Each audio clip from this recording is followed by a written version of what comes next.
Water! Shut the light! 200 meters. We have a section of the beacon. Got it. Can you maneuver? And then you chance the speed. And spiral down on top of it. Everybody hang on. Sit up. On by cue, please. On by cue.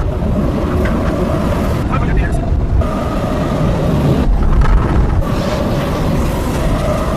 Back!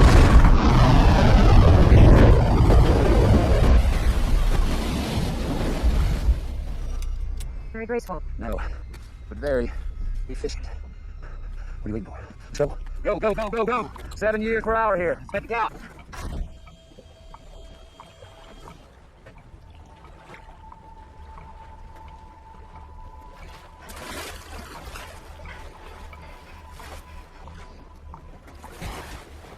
This way. About 200 meters.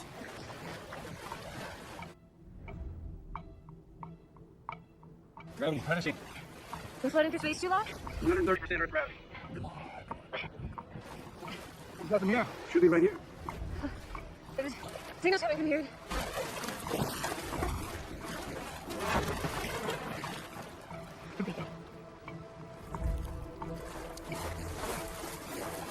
Wreckage. Where's the rest? Where's the mountains? Those are mountains. The waves.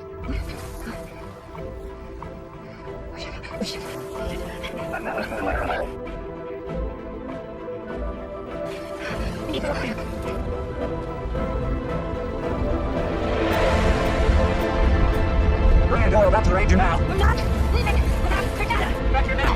Get your out of top. Okay, wait, it's coming. You're in the middle of this one. I got it. Get your ass back to the ranger now. Get back here now. Go! Please, go get it. Go! Get up, Randy. Go, go, go. Ryan! Yes, you are. Yes, you are. Come on, please, get back here, come on. Come on. Get it out. Go, go, go. Anybody running inside hatch?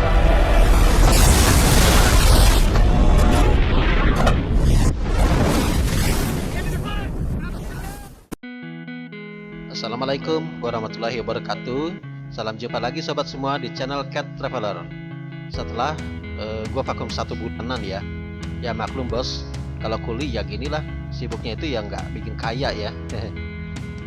Nah, di opening video tadi kita sudah sama-sama saksikan salah satu scan dalam film Interstellar ya.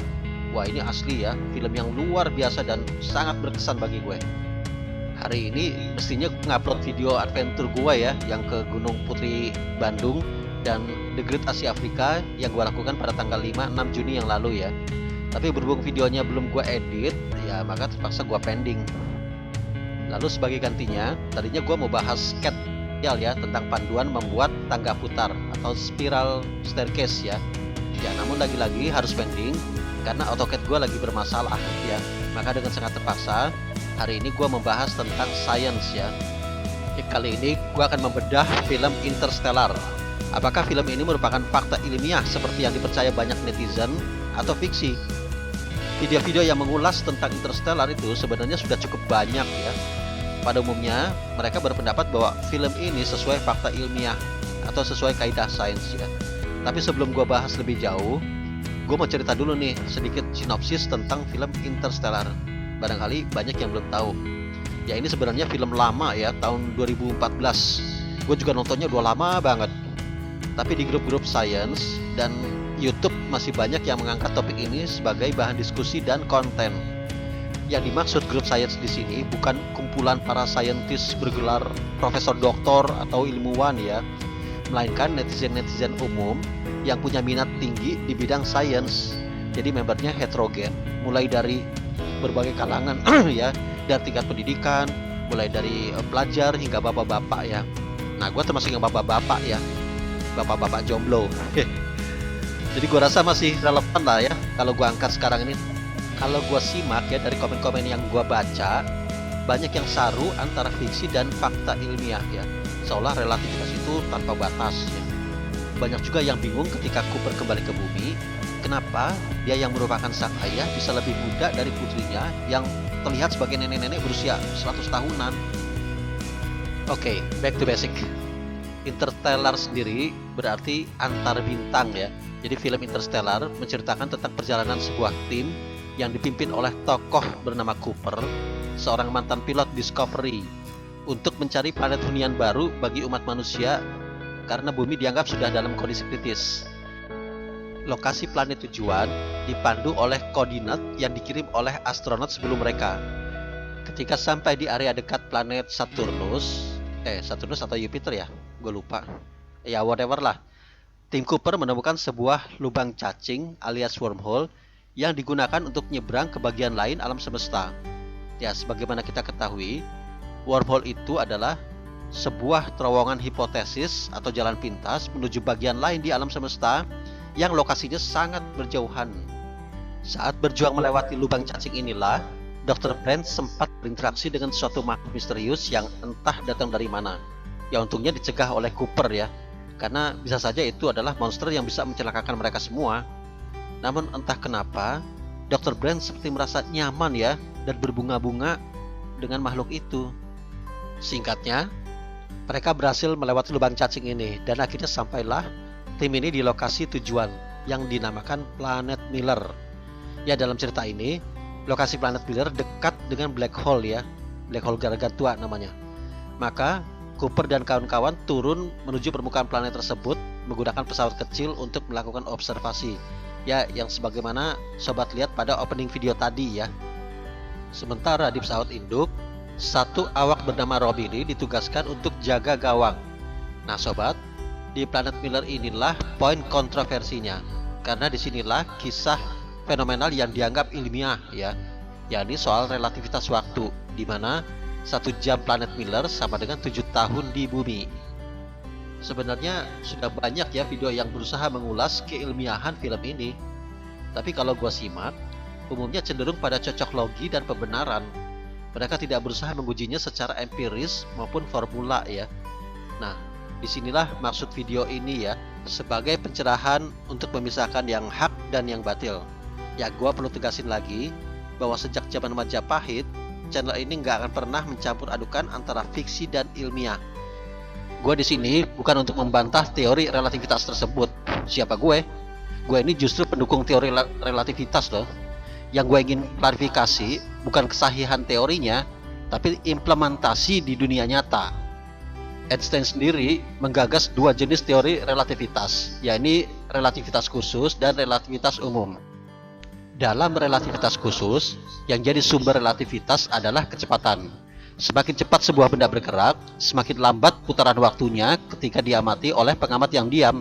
Ya, ini sudah gue bahas di video sains yang lalu, antara lain di video relativitas khusus, atau di video 7 keajaiban cahaya, atau juga di video time travel part 3 ya.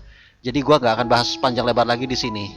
Nah, yang kedua adalah relativitas umum, di mana yang mempengaruhinya adalah gravitasi. Semakin besar gravitasi yang bekerja pada sebuah benda, semakin lambat putaran waktu benda tersebut. Nah, gue agak lupa ya relativitas mana yang bekerja di Planet Miller yang menyebabkan dilatasi waktu 1 jam Planet Miller sama dengan 7 tahun bumi. Ya, karena gue udah lama sekali nontonnya. Nah, kalau penyebabnya adalah relativitas khusus, berarti kecepatan rotasi atau revolusi Planet Miller luar biasa tinggi ya. Tapi kalau penyebabnya adalah relativitas umum, maka gravitasinya yang luar biasa besar ya. Ya, bisa jadi kombinasi dari keduanya, karena lokasi Planet Miller ini konon tidak jauh dari black hole ya. Saya tidak akan mengomentari soal jauh dan dekat terhadap black hole. Saya hanya ingin menguji angka-angka yang di sini dengan rumus dan fakta empiris. Dilatasi waktu yang terjadi dikemukakan pula oleh Romilly ketika menyambut kedatangan Cooper dan Dr. Brand dari Planet Miller, yakni 23 tahun. Padahal keberadaan mereka itu hanya beberapa jam saja di Planet Miller ya. Oke, akan menguji dari relativitas khusus dulu ya. Ya, kita tahu bahwa rumus dilatasi waktu pada relativitas khusus adalah seperti ini ya, dimana T0 itu adalah waktu yang dialami oleh pengamat diam ketika diukur oleh pengamat bergerak. Sementara T1 adalah waktu yang dialami oleh orang yang bergerak ketika diukur oleh pengamat yang diam. Ya, V adalah kecepatan benda, C adalah kecepatan cahaya. Misalkan V sama dengan 0,1 C, Maka hitungannya menjadi seperti ini ya. Ya sobat pasti lebih jago lah soal hitung-hitungan matematika gini. Jadi gua nggak perlu jelasin lagi panjang lebar ya. Dengan cara yang sama, itu pula untuk nilai V yang bervariasi. Ini gua udah bikin tabelnya, dimana V naik dengan interval kenaikan 0,1 C ya. Dan nilai T1 selalu 1 jam. Nah, jadi yang kita cari di sini adalah waktu yang dialami oleh orang-orang bumi jika waktu benda bergerak itu adalah 1 jam ya. N di sini adalah faktor kelipatan terhadap C. Nah, sobat bisa lihat pada saat nilai V sama dengan C, itu nilai T bumi itu menjadi tak terhingga ya, divided by 0. Nah, tabel ini kalau gua bikin grafiknya adalah seperti ini ya. Sobat bisa lihat, bentuk grafik terlihat landai sampai di kecepatan 0,9 C. Nah, sebelum sampai 0,9 C, rasio waktunya T0 bagi T1 itu nggak sampai 200%. Grafik mulai agak curam ketika kecepatan benda itu sudah lebih dari 0,9 C dan menjadi tak terhingga ketika V sama dengan C. Artinya, ketika kita bergerak dengan kecepatan 0,9 C, ya anggaplah kecepatannya konstan ya, lalu balik ke bumi 5 tahun kemudian, maka kita akan mendapati saudara kembar kita sudah bertambah usia 11,5 tahun, 3 kali lipat ya, 2,3 kali lipat. Ya tidak ekstrim menjadi puluhan kali lipat. Ya sobat juga bisa cek contoh-contoh soal fisika kelas 12 di internet ya, soal dilatasi waktu. Tidak pernah lebih dari 230%. Karena pada umumnya soal-soal itu hanya sampai 0,9 C atau 90% cahaya ya. Itu pun materi-materi besar itu jarang ya yang sampai pada kecepatan itu. Ya umumnya hanya pada level partikel. Nah, sekarang mari kita compare dengan besaran dalam interstellar ya. Kita hitung berapa persenkah dilatasi waktu yang terjadi jika 1 jam di planet Miller sama dengan 7 tahun di bumi. 7 tahun itu kalau di-convert dalam jam adalah 61.320 jam. Wow, itu berarti 6 juta lebih persen ya. Too fantastic to be real. Harus berapakah kecepatan gerak planet Miller agar dilatasi waktu yang terjadi mencapai angka 6 juta persen dari bumi? Rumusnya jadi gini ya bro, karena yang kita cari sekarang adalah V, maka didapatlah angka ini. Jadi kecepatannya harus 0,999 C agar memenuhi dilatasi yang terjadi di planet Miller. Wah, ini hampir 100% C ya bro. Bagi gua ini hal-hal yang mustahil. Bahkan lebih cepat dari partikel-partikel fermion yang datang dari luar angkasa ketika mencapai bumi ya. Partikel-partikel ini bisa melesat cepat karena masanya sangat kecil, hanya 1/1 massa elektron. Lah kalau planet, bagaimana rotasi dan revolusinya bisa secepat itu? Dan dapat dipastikan planet Miller beserta Kuiper dan kawan-kawan akan terdemolekulisasi alias ambyar jauh sebelum sampai pada kecepatan tersebut. Ya jauh-jauh hari Einstein sudah mengatakan tidak ada benda yang bisa bergerak mendekati kecepatan cahaya. Oke? Jadi berdasarkan pengujian rumus ini, maka dilatasi waktu akibat relativitas khusus yang sebesar film Interstellar tidak mungkin terjadi. Ya ini bukan gue yang ngomong ya, tapi rumus fisika. Sekarang kita akan uji dengan relativitas umum ya. Ya sayangnya tidak ada referensi yang menjabarkan korelasi antara relativitas waktu dan gaya gravitasi. Variabelnya terlalu banyak ya bro. Setiap benda mungkin menerima gravitasi dari banyak benda lainnya. Misalnya, ketika kita berada di angkasa, maka gravitasi yang bekerja pada kita itu bisa datang dari bumi, bulan, matahari, Jupiter, atau bintang-bintang lain, bahkan bisa jadi dark energy atau dark matter nun jauh di sana ya. Wallahu alam. Ya oleh sebab itu, pengujian yang akan gue lakukan di sini adalah berdasarkan catatan empirik. Kita tahu bahwa gravitasi adalah gaya tarik-menarik antara dua benda yang bermassa. Rumus gaya gravitasi adalah seperti ini ya, di mana G adalah konstanta gravitasi, M1 adalah massa pertama, misalnya bumi ya, M2 adalah massa kedua, misalnya kita, dan R kuadrat itu ya adalah jarak antara kedua massa tadi. data bumi adalah sebagai berikut. Nah, berdasarkan rumus tersebut, gue akan hitung besarnya gaya gravitasi dari benda-benda berikut ini. Yang pertama gue pengen tahu berapa sih gaya gravitasi yang gue terima. Datanya, massa gue tuh 65 kg ya. Oh ya, tinggi gue 168 cm ya. Jadi dengan berat seperti itu, gue cukup langsing dan cukup enak dipandang lah. Maka gaya gravitasi yang adalah 637 Newton, yaitu bisa kita hitung dari rumus F sama dengan M kali G, dimana M itu massa gue 65 kg, G itu adalah percepatan gravitasi 9,8 meter per detik kuadrat. Ya sobat, bisa juga hitung dari rumus yang di atas tuh ya, yang warnanya merah. Lanjut dengan yang kedua, satelit GPS. Datanya sebagai berikut. Nah, satelit GPS ini mengalami dua relativitas waktu. Yang pertama, akibat kecepatannya yang tinggi ya, maka satelit ini lebih mudah 7 mikrodetik per hari dibandingkan dengan kita-kita yang di bumi. Nah, yang kedua adalah satelit ini mengalami penuaan dini atau percepatan waktu sebesar 45 mikrodetik per hari akibat gravitasi yang seperempat kali lebih lemah dibandingkan dengan bumi. Nah, kedua relativitas waktu tersebut terakumulasi menghasilkan resultan berupa penuaan dini sebesar 38 mikrodetik per hari. Sobat tahu berapa cepat 38 mikrodetik itu? 38 per sejuta detik. Itu lebih singkat daripada kedipan mata sobat. 3. Astronot-astronot di ISS. ISS atau International Space Station adalah stasiun luar angkasa internasional gabungan dari beberapa negara, antara lain Amerika Serikat, Rusia, Jepang, Cina, dan negara-negara Eropa. Wah, kalau sudah akur begini, ya gak mungkin lah ya Perang Dunia Ketiga. Nah, stasiun ini bukan yang pertama di luar angkasa, tapi yang terbesar, berada di ketinggian 402 sampai 408 km dari permukaan bumi, alias 6.773 km dari pusat bumi. Stasiun ISS bergerak secepat 7,66 km per detik atau 27.576 km per jam.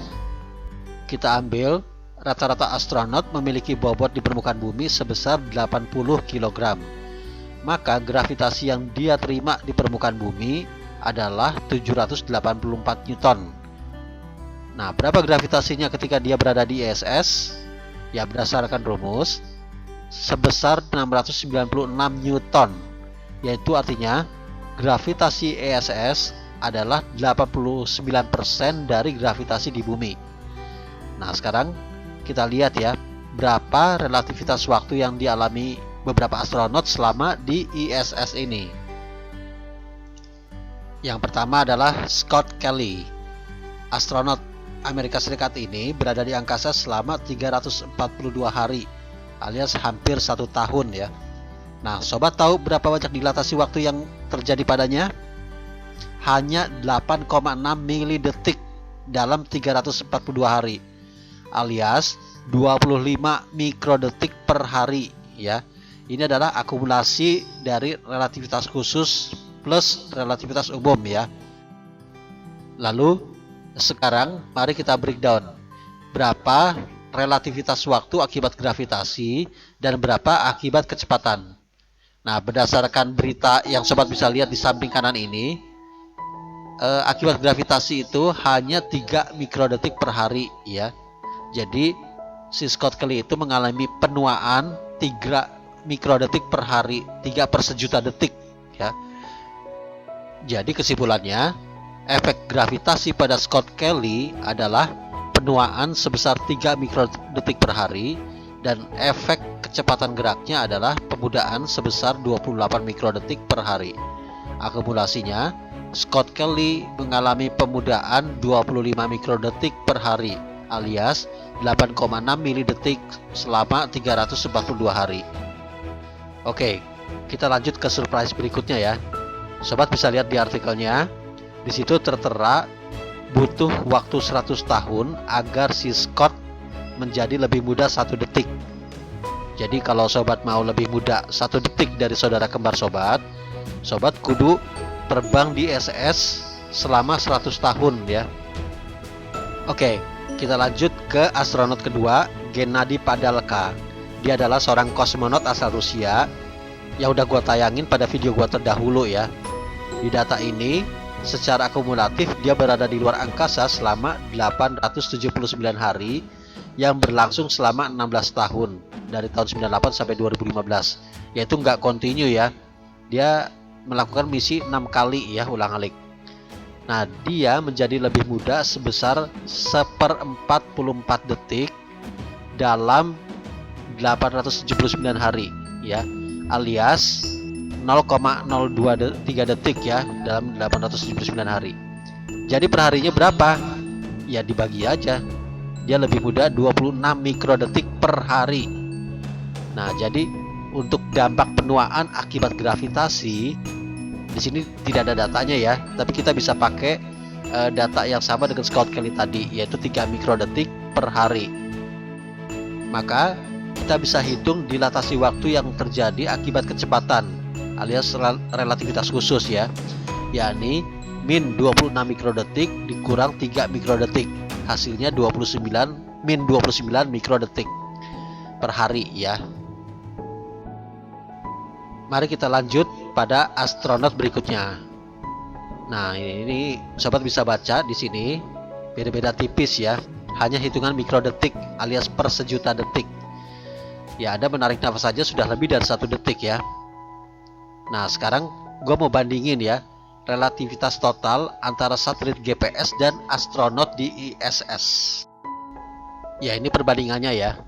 Sobat bisa lihat di stasiun GPS usia itu lebih cepat tua dibandingkan kita-kita yang di bumi. Sementara astronot di stasiun ISS justru lebih muda dibandingkan dengan kita-kita yang di bumi ya. Ya, ini sains yang bicara ya. Karena dari segi kecepatan aja stasiun GPS memang lebih lambat dibandingkan dengan astronot ISS. Ditambah lagi gravitasi di stasiun GPS lebih lemah dibandingkan dengan gravitasi astronot ISS. Ya, tapi selisih itu pun sangat-sangat kecil, hanya dalam hitungan mikrodetik per hari. Justru yang paling besar pengaruhnya dalam mempercepat usia Anda adalah stres. Sebaliknya, dengan hidup tenang, olahraga yang teratur, dan makan makanan yang lebih bergizi, dampaknya bisa lebih besar dalam mempermudah usia Anda. Oke sob, lanjut. Berikutnya yang keempat atau kelima ya, lupa. Manusia di permukaan bulan. Datanya adalah sebagai berikut. Masa 1 itu adalah masa bulan. Masa 2 adalah masa astronot, yaitu udah termasuk baju astronot ya. Itu zaman tahun 60-an itu baju astronot berat ya, hampir 100 kg. Nah, itu R-nya adalah radius bulan. F0 adalah gravitasi astronot di permukaan bumi 1572 Newton. F1 adalah gravitasi astronot itu di permukaan bulan. Jadi gravitasi di bulan itu hanya 16,5% dari gravitasi di bumi ya, alias 1/6-nya. Berdasarkan teori relativitas umum, maka orang-orang di bulan akan mengalami penuaan lebih cepat dibandingkan dengan kita-kita yang di bumi. Nah, tapi berhubung tidak ada catatan mengenai selisih waktu yang terjadi, maka gue hanya akan memakai data ini sebagai rujukan bagi gerakan manusianya ya. Dengan gravitasi yang 16% aja dibandingkan gravitasi bumi ya, orang itu bisa mantul-mantul ya di bulan, padahal beratnya itu hampir 200 kg. Ya, demikian juga kalau kita melihat video-video dokumentasi astronot yang berada di luar angkasa ya, bisa melayang-layang ya. Logis ya bro, karena bobotnya menjadi jauh lebih ringan. Hukum yang sama harusnya berlaku juga pada gravitasi yang lebih besar, yakni adanya perubahan pada gerakan tubuh, karena bobot Anda akan menjadi jauh lebih berat dibandingkan sebelumnya. Ya, lu bayangin aja ya, jika bobot lu yang biasanya 80 kg lalu bawa beban seberat 400 kg. Berat ya, berat beban hidup lo. Oke, back to basic kepada film Interstellar. Pertama, kita akan compare relativitas waktu yang terjadi di film tersebut dengan fakta-fakta empirik yang tadi sudah gue jelaskan ya. Nah, berikut adalah tabel perbandingannya dalam satu hari. Dari tabel ini terlihat bahwa dilatasi waktu yang terjadi di planet Miller luar biasa ekstrim ya. 5,3 miliar detik per hari dibandingkan dengan bumi. Lalu kira-kira berapa besar gravitasinya untuk menghasilkan dilatasi waktu se ekstrim itu? Ya, sebagai referensi, silahkan sobat review lagi ulasan gue pada video time travel part 2, di mana sejumlah ilmuwan beneran ya, bukan abal-abal, mengusung gagasan untuk menciptakan dilatasi waktu yang cukup signifikan. Intinya, mereka mengatakan butuh massa yang luar biasa besar untuk menciptakan gravitasi yang signifikan. Itu pun kata Stephen Hawking cuma 200%-an ya. Baru pengujian dilatasi waktu. Bagaimana dengan adaptasi tubuh? Berdasarkan rumus, gravitasi berbanding lurus dengan massa. Nah, lo tadi udah lihat gerakan astronot di bulan maupun di ISS. Jadi mestinya bobot Cooper CS akan menjadi sangat berat. Sementara Cooper CS santai-santai aja tuh kelihatannya. Sobat bisa lihat ya pada opening video ini. Dan Dr. Brand tetap terlihat cantik, tidak menjadi kate akibat tarikan gravitasi yang luar biasa besar. Kesimpulannya, dilatasi waktu di planet Miller terlalu besar untuk dijadikan sebagai fakta ilmiah. Ambiar ya sob kalau manusia mengalami gravitasi plus kecepatan yang menyebabkan dilatasi waktu hingga 6 juta %. Banyak hal lain yang membuat film ini memang harus masuk fiksi. Tapi entah kenapa para netizen hanya fokus pada masalah dilatasi waktu saja. Misalnya soal wormhole atau lubang cacing. Meski secara hipotesis wormhole itu memang ada, tapi ukurannya itu hanya sebesar partikel, bukan sebesar gua raksasa yang bisa dilewati oleh pesawat segede gaban ya. Dan kondisinya pun sangat tidak stabil, mudah runtuh menjadi singularity sebelum sempat dilewatin. Jadi maksudnya gini ya sob, wormhole itu adalah lubang cacing yang secara hipotesis menghubungkan satu tempat ke tempat lain di alam semesta yang berjauhan. Jadi harus ada dua pintu. Nah, pintu masuk dan pintu keluar ya. Nah, kondisi singularity ini adalah ketika salah satu pintunya tertutup. Dan begitulah kondisi wormhole ya, berdasarkan hipotesis relativitas umum. Jadi clear ya sob. Lalu hal lain yang juga gua agak fiksi adalah ketika Cooper lolos dari zona black hole kemudian masuk ke dimensi kelima ya. Wah, ini luar biasa ya bro. Sobat pasti paham ya kekuatan gravitasi black hole itu dimana cahaya pun tak mampu lolos darinya ya, apalagi manusia. Jadi jika melewati batas event horizon, tak ada peluang apapun untuk bisa lolos ya. Mari kita dengar hipotesis Stephen Hawking tentang event horizon. Menurutnya, ruang yang terlihat kosong sebenarnya tidak benar-benar kosong, melainkan ada energi dan partikel-partikel yang berpasangan, masing-masing bermuatan positif dan negatif. Di batas event horizon, partikel-partikel itu dirotasi mengelilingi black hole dengan kecepatan yang sangat tinggi ya. Ya ibarat air yang dirotasi di tepian pusaran air ya. Nah, partikel-partikel tersebut saling bergesekan satu sama lain sehingga timbul panas dan memisahkan muatan positif dan negatif dari partikel tersebut.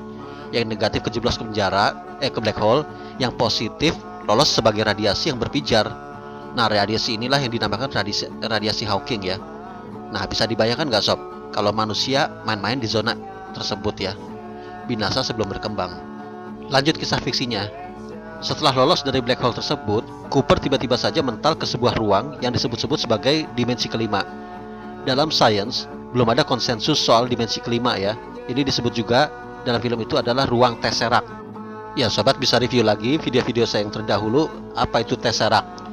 Nah, dalam dimensi kelima tersebut, si Cooper melihat dirinya sendiri di masa lalu bersama putrinya Murph. Jadi film ini terjebak dalam cerita paradoks sebagaimana umumnya film-film time travel lainnya. Dan kita tahu paradoks tidak diterima dalam sains ya. Lalu ada yang berspekulasi, netizen menyebutnya sebagai alam semesta paralel. Ya, inilah yang gue sebut saru antara fiksi dan ilmiah. Paradoks lain terjadi saat Dr. Brand hendak menyentuh satu makhluk misterius yang tiba-tiba muncul di layar saat mereka melewati wormhole ya. Ya belakangan terungkap bahwa yang dikira makhluk misterius itu ternyata Cooper sendiri saat dia berada di dimensi kelima. Dengan kata lain, itu adalah Cooper masa depan yang ingin mencoba mengingatkan Cooper masa lalu dan kawan-kawan agar tidak melanjutkan perjalanan. Nah, skenario yang gua urai di atas menunjukkan bahwa film ini memang diniatkan bergenre sci-fi, bukan sebagian fiksi, sebagian lagi fakta ilmiah ya, hanya karena netizen mendukung teori relativitas. Sekali lagi, gue juga mendukung teori relativitas, tapi dramatisasi dalam film ini tetap harus gue masukkan ke dalam ranah fiksi berdasarkan pengujian-pengujian fakta empiris yang udah gue urai tadi ya. Harus diakui, bobot ilmiah Interstellar memang sangat baik ya, karena sudah menyematkan istilah-istilah fisika modern seperti dilatasi waktu, black hole, wormhole, dimensi kelima, dan lain-lain. Jadi nggak semata-mata terjadi keajaiban di luar nalar sebagaimana umumnya film-film time travel yang lain. Artinya, di sini memang ada kronologisnya lah, meski besarannya terlalu fantastis. Tak ubahnya seperti film Star Trek, itu juga syarat dengan nuansa sains ya, misalnya teknologi warp, tachyon, teleportasi, dan lain sebagainya. Tapi itu belum bisa disebut fakta ilmiah. Tapi itu tidak salah ya, namanya film ya harus dramatis kalau mau mengundang banyak penonton. Nah pertanyaannya, kenapa begitu banyak netizen yang percaya bahwa film ini merupakan fakta ilmiah? Ya simple ya bro, karena manusia itu secara naluriah suka dengan hal-hal yang spektakuler. Maka tidak sedikit yang berekspektasi sesuai dengan fantasi mereka. Mereka melihat bahwa film Interstellar ini seolah mewakili ekspektasi mereka, sementara tidak banyak yang punya kesempatan untuk mengcompare atau mengujinya dengan teori yang sebenarnya atau dengan fakta empiris di dunia nyata. Asli ya sob, video gua ini untuk memberi pencerahan pada kalian semua. Ya mungkin menyakitkan bagi anda-anda yang sudah terlanjur punya ekspektasi yang tinggi ya. Tapi pada akhirnya terserah pada lo semua. Yang pasti alam semesta tetap megah dan luar biasa kok tanpa fiksi dramatis yang ada dalam fantasi kita. Gue juga suka kok film-film fiksi tentang time travel, tapi gue harus membuat ruang terpisah antara fiksi dan kenyataan. Viewer channel gue memang dikit ya, cuman hitungan beberapa ratus. Jadi efek pencerahan ini mungkin tidak terlalu signifikan. Akan tetap banyak yang menyadukan antara fiksi dan fakta ilmiah. Ya bukan hanya dalam relativitas waktu saja ya, tapi banyak kasus lain, misalnya kecepatan cahaya, soal time travel, dan lain sebagainya. Whatever lah, yang penting dah gue sampaikan apa-apa yang perlu disampaikan. Oke ya bro, gue harus akhiri dulu perjumpaan kita sampai di sini dulu. Teruslah ikuti channel ini yang suka sains, masuk dalam ke playlist Science of Time Travel gue ya. Mungkin gue nanti akan bahas tentang bumi datar vs bumi bulat, alias Flat Earth vs Global Earth. Nah yang suka adventure, masuklah ke dalam playlist Grid Traveling. Yang ingin belajar AutoCAD, masuklah ke dalam playlist Tutorial AutoCAD. Nah yang mau dengerin suaranya si mantan, masuklah ke dalam playlist Pengamen Song. Oke, see you later. Assalamualaikum warahmatullahi wabarakatuh.